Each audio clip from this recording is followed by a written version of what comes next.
فأرجو تنبيه المتابعين. منو لقنك بها مال الخطوة السياسية؟ شاهد مباشرة عن طريق محدد إذا عن الشاهد.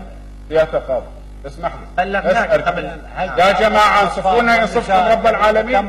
خلونا نتكلم وقائع لكي ما الناس تشعر انه هم مهانين. أنا ما أدافع عن نفسي يا سيادة القاضي. عندك سؤال محدد؟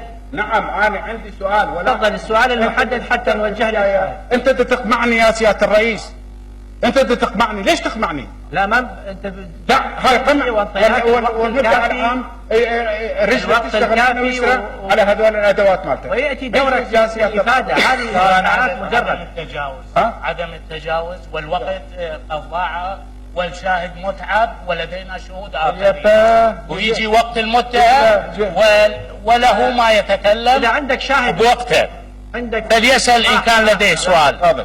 يا القاضي أرجوك، ترى هذا الكلام اللي يتكلم بسيد المدعي العام هذا يسموه دلال أعور.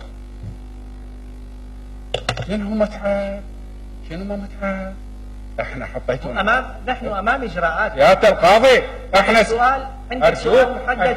ارجوك اتوسل اليك خليني اوضح لك. احنا ناس سياسيين، احنا مو مجرمين. المدعي العام يطلع لنا ناس مجرمين.